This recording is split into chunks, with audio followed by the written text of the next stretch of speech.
Hello students. आज का जो चैप्टर है उसका नाम है सेफ्टी एंड फर्स्ट एड। इस चैप्टर में जैसा कि नाम से ही पता चल रहा है, हम समझेंगे कि हमें हमारे घरों में कैसे सुरक्षित रहना चाहिए, कैसे हम बचकर सावधानी से रहें तो हमें कोई चोट नहीं लगेगी, और इन केस अगर कोई चोट लग भी जाती है तो उसके लिए हमें कौन सा फर्स्ट एड करना चाहिए, किस तरह से हमें कुछ ऐसा काम करना चाहिए जिससे कि वो चोट बहुत ज्यादा सीवियर ना होने पाए। वो चीजें हम इस चैप्टर में सीखेंगे। तो आइए शुरू करते हैं आज का chapter, safety and first aid. Accidents, ये नाम हमने बहुत सुना हुआ है। एक्सीडेंट, आज रोड पर बाइक से एक्सीडेंट हो गया, आज उनके घर में ऐसा एक्सीडेंट हो गया। तो ऐसा नहीं है कि जो है एक्सीडेंट हमेशा रोड पर ही होता है। रोड पे होने वाले एक्सीडेंट अलग तरीके के हैं, लेकिन कुछ लापरवाहियां जो कि हम घर में कर बैठते हैं उसकी वजह से भी हमारे घरों में एक्सीडेंट हो जाता है। उसको भी हम एक्सीडेंट के नाम से ही जानते हैं। जैसे कि आप पिक्चर में देख रहे हो, ऐसा कुछ बच्चे करते हैं अपने घरों में।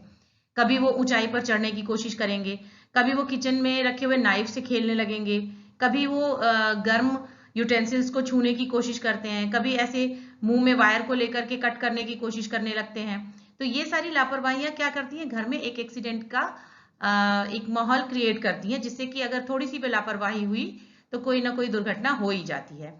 तो इस तरह की चीजों को हम एक्सीडेंट कह सकते हैं।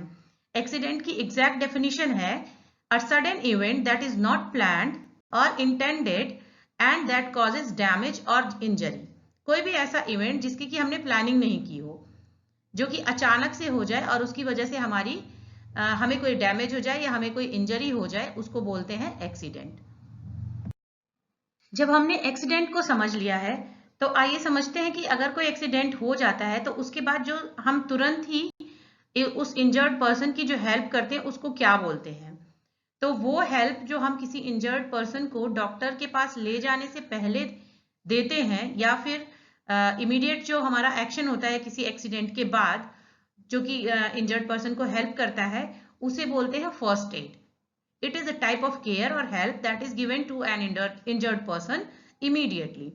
अब इस हेल्प को देने के लिए हमें बहुत सारी चीजों की जरूरत होती है, जिनको कि हमें एक प्रॉपर बॉक्स में रखना चाहिए, और उस बॉक्स को हम फर्स्ट एड किट के नाम से जानते हैं। जैसा कि आप यहाँ देख रहे हो पिक्चर में कि एक बॉक्स है रेड कलर का, उस पर प्लस का साइन बना है। प्लस का साइन रिलेटेड है मेडिकल से, मेडिकेटेड ट्रीटमेंट से रिलेटेड है। और इसमें रखी हुई चीजों को भी आप देख रहे हो, इसमें हैंडी प्लास्ट रखा हुआ है, इसमें कुछ मेडिसिन रखी हुई हैं, कोई एक थर्मोमीटर है, एक ग्लव्स है, मास्क है। ये सारी चीजें रखी हुई हैं जो कि इमीडिएट हमें जरूरत पड़ती है जब कोई पर्सन इंजर्ड होता है। तो ये फर्स्ट एड किट में होनी ही चाहिए, और एक फर्स्ट एड किट सभी के घर में होना चाहिए। इसमें चलो इतनी सारी चीजें अगर आप नहीं इकट्ठा कर सकते तो स्पेशली थर्मोमीटर, कुछ दर्द की दवाइयाँ, कुछ पेन किलर्स, कुछ पिन और हैंडी प्लास्ट वगैरह छोटी छोटी चीजें तो हम जरूर, बैंडेज वगैरह जरूर रख सकते हैं। इनको हमें हमारे घर में एक फर्स्ट एड किट के रूप में हमेशा रखना चाहिए, जिससे कभी भी हमें जरूरत पड़े तो इमीडिएट वो चीज हमें मिल जाए, उनको ढूंढने में हमारा समय खराब ना हो। तो हम इस तरह से इंजर्ड पर्सन को तुरंत हेल्प कर पाएंगे और उसकी चोट को हम ज्यादा बढ़ने नहीं देंगे। तो इस तरीके से फर्स्ट एड और फर्स्ट एड किट हमारे काम आ सकता है। Fire and it's prevention. जो घरों में जो आग लगती है उसके सबसे मुख्य कारण जो है वो किचन होता है या फिर कोई इलेक्ट्रिक गैजेट होता है। अब इलेक्ट्रिक गैजेट को अगर कोई हमारे घर में हम यूज कर रहे हैं तो हमारी ये जिम्मेदारी होती है कि उसको हम टाइम टाइम पर चेक कराते रहें, देखते रहें कि कहीं उसमें कोई क्रैक या कट तो नहीं है, जिससे कि वायर कोई इलेक्ट्रिक शॉक ले सके। और इलेक्ट्रिकल गैजेट्स को कभी भी गीला नहीं होने देना चाहिए, उनको पानी से हमेशा बचाना चाहिए। इससे क्या है, आग लगने से बच सकते हैं हम। अगर हमारे घर में केरोसिन ऑयल है, ये भी एक मेन सोर्स होता है आग लगने का हमारे घरों में।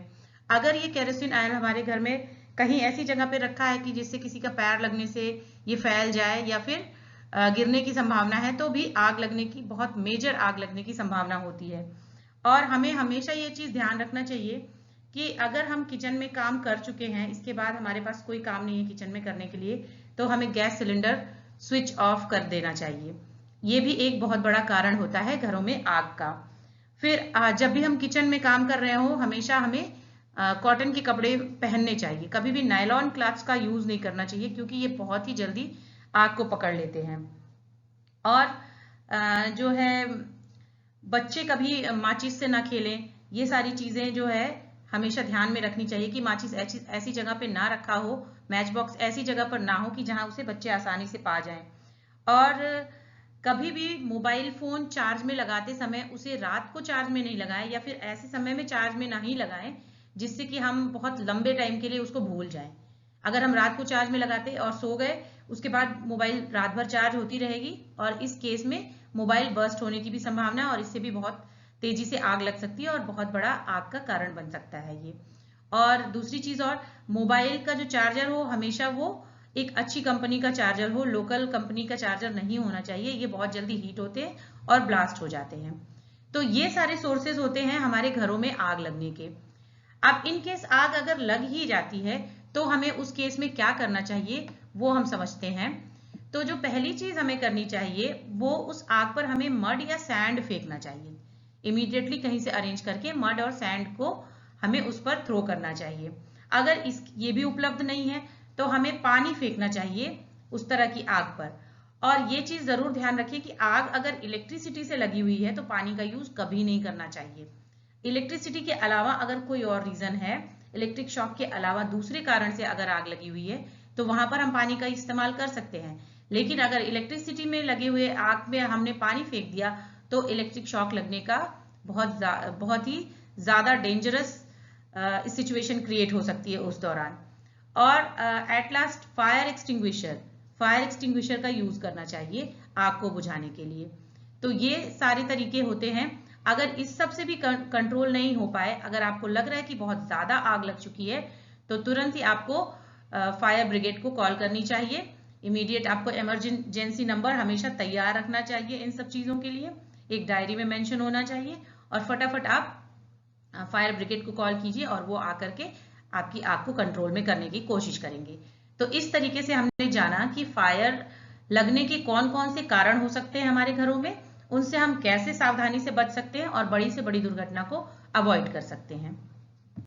What to do if clothes catches fire? क्या करें अगर किसी के कपड़े में आग लग जाए। अगर आपके खुद के कपड़ों में आग लग जाती है तो आप सीधे खड़े नहीं रहिए, तुरंत ही जमीन पर झुक जाइए और अपने आप को जमीन पर रोल करने लगे, इधर उधर पलटने लगिए। इससे क्या होगा कि ऑक्सीजन की सप्लाई कट हो जाएगी, आग को प्रॉपर ऑक्सीजन नहीं मिलेगी और आग धीरे धीरे बुझने लग जाएगी और हम ज्यादा नहीं जलेंगे। और दूसरा केस होता है कि कभी दूसरे के कपड़ों में आग लग गई और आप उस वक्त वहां मौजूद हैं, तो सबसे पहला आप काम कीजिए कि पानी देखिए आसपास अगर पानी की व्यवस्था है कहीं तो आप वहां से पानी लाकर उस पर्सन के ऊपर डालिए जिससे कि आग बुझ जाए। अगर पानी नहीं है तो वहां कोई मोटा कपड़ा है, जैसे कि कभी कभी कर्टन होते हैं मोटे कपड़ों के, कॉटन कपड़े के, उसको निकाल करके आप उस आदमी को ढकने की, कवर करने की कोशिश करिए। या फिर अगर कोई ब्लैंकेट है तो ब्लैंकेट से उस आदमी को पूरा कवर करके फिर रोल कर दीजिए, जिससे क्या होगा वही ऑक्सीजन की जो सप्लाई होती है वो आग के पास नहीं आ पाएगी, कम होने लगेगी और धीरे धीरे आग बुझ जाएगी।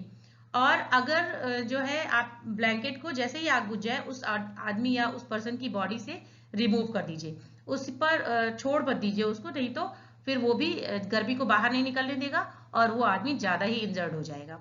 तो ये कुछ सावधानियां थी जो कपड़ों में आग लगने के वक्त हमें ध्यान देना चाहिए और हम मेजर बर्न से बच सकते हैं अगर ये सारी सावधानियों को हम फॉलो करें। Thanks for watching.